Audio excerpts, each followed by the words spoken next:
football factory. Yeah. How long ago was that? 20 years ago. OK. Yeah. And fast forward to now... He was a young gun. State of me now, look. Yeah. marching powder is a new film. Yes, Do you want to just... I noticed you're both wearing the colours of marching powder today. Bit of pink. Oh, yeah, and... Bizarrely. For people who have no idea about any of this, from scratch, what is marching powder? It's a romantic comedy with a twist. It's a sort of view of middle-aged working-class culture.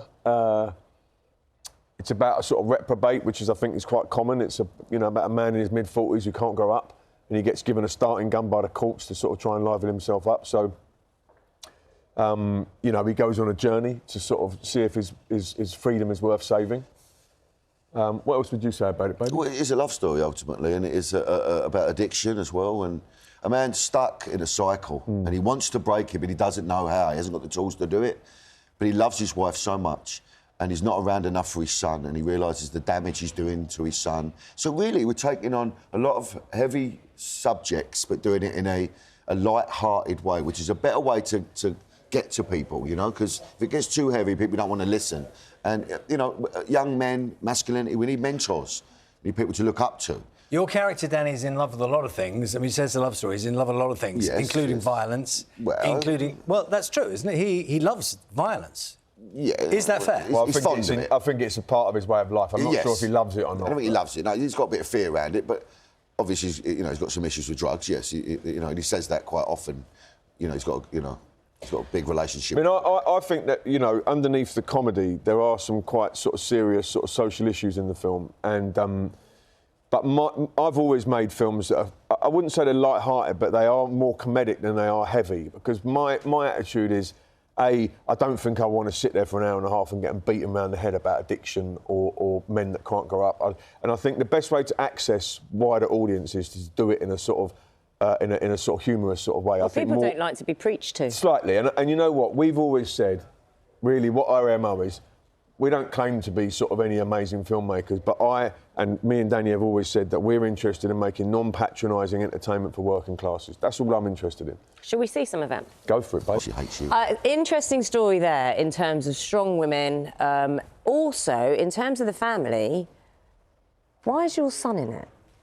Why your son? And I read, and tell me if I'm wrong, that because it was slightly too tricky to get another child to kind of say some of the things... Listen, Nick, obviously...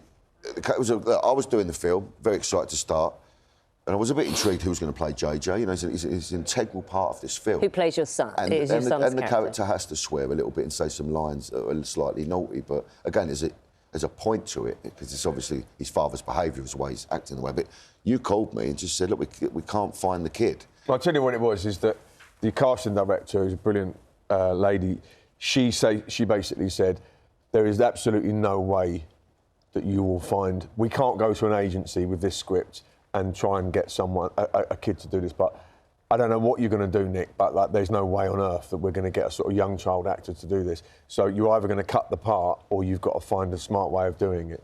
I say smart, I mean semi-smart. But... And then my son was of an age. I asked my son.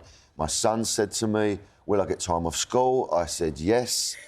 He jumped at the chance. I asked him to learn some dialogue. Straight. When it was that simple, wasn't it? Really? But then I thought, can he do it? And of course, what we tended to do, he had some scripted lines, but there's a whole segment where I babysitting for the first time, and we just improvised. And me and him are very close. I've got a lovely bond with my child. You've been in this business a long time, right? Through, various... on stage, telly, soaps, 33 obviously. years, I think, right. yeah. So it can be quite a brutal business. Yes. How protective were you over your son when now you've brought him into this? I'm protective of my children across the board. In this but he's not interested in carrying it on. Doesn't want to be No, that's the thing about Artie, is he doesn't want to act.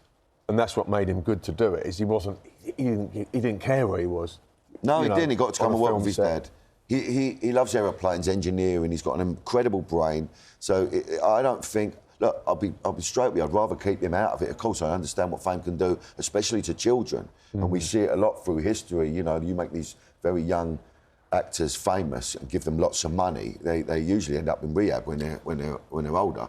So for me, as it stands, he's not interested, hasn't really asked about the film. He's cracking on with his life. He's just got into a really good secondary school. I'm so proud of him. He had to do a 3-hour exam. So shout out to Chidwell. and he's a brilliant human being, and he's an integral part of this film, by the way. It was a good call from Nick.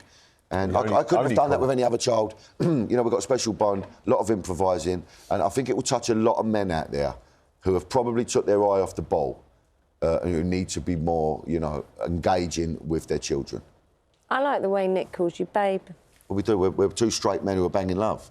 Oh, no, it's great. Can sort of, you should love your friends. He's the closest I've ever had to a rollabout, really. Yeah, we're on the verge of it. We're always on the verge of it, but we've never gone there, you know.